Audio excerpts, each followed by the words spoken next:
Your Majesties, Your Royal Highnesses, Laureates, Ladies and Gentlemen. Det är en stor ära att få presentera Nobelpristagaren i fysik. It is a great honor to introduce the Nobel laureate in physics, Professor Donna Strickland.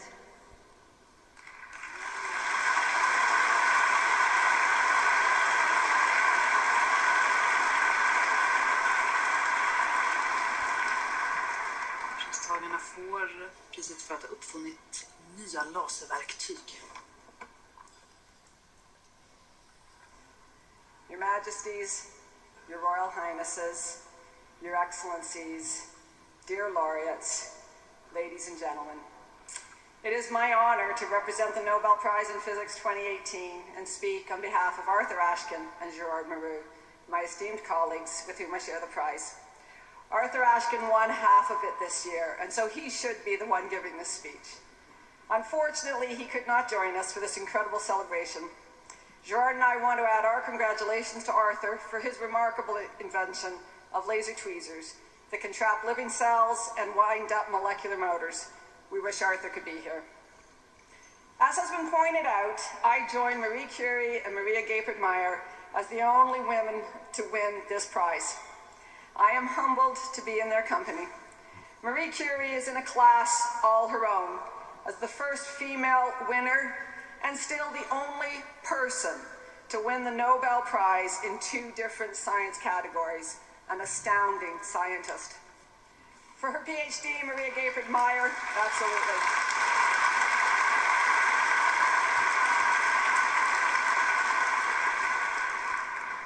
Maria Gayford-Meyer, a theoretical physicist, came up with the idea of multiphoton physics. That means an atom absorbs 2 or more photons simultaneously. She made the prediction without any experimental evidence, and in fact it would be another 30 years before anyone observed the effect. I cited her theory in my PhD thesis more than 50 years later. And as for me, when I was in grad school working on the project for which Gerard and I were being honored, Cyndi Lauper had a big hit, Girls Just Want to Have Fun. But they wanted to wait until the working day is done. But I want to have fun while I'm working. Now, not everyone thinks physics is fun, but I do. I think experimental physics is especially fun because not only do you get to solve puzzles about the universe or here on Earth, there are really cool toys in the lab. In my case, I get to play with high-intensity lasers that can do magical things, like take one color of laser light and turn it into a rainbow of colors. Just one of the amazing things we get to see in our laser labs. Gerard Mourou, who was my PhD supervisor, dreamed up the idea of increasing laser intensity by orders of magnitude. He did it while he was on a ski trip with his family. He probably shouldn't have been thinking about lasers. He just couldn't help himself. It was my job to take Gerard's beautiful idea and make it a reality. I built a pulse stretcher, then a laser amplifier, and then finally a pulse compressor. To do so, I had to learn to cleave optical fiber, machine a lot of parts, and do a lot of plumbing.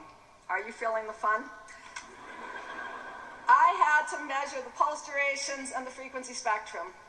Not all of the measurements showed what we expected. We had to figure out the problems and then a way around them. That was the fun part. That all took about a year. Then it was finally time to measure the duration of the compressed amplified pulses. And I had no way to measure it. Steve Williamson, my colleague, had the way, and he wheeled his street camera into my lab one night.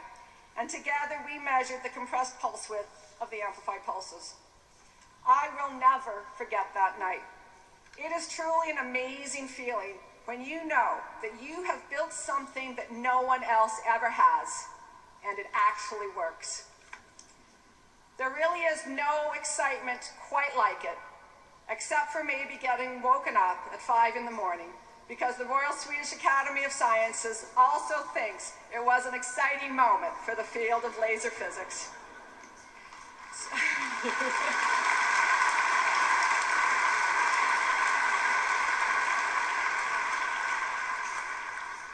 So on behalf of Arthur Ashkin, Gerard Mourou, and me, thank you to the Royal Swedish Academy of Sciences and the Nobel Foundation for honoring us and laser physics with this Nobel Prize.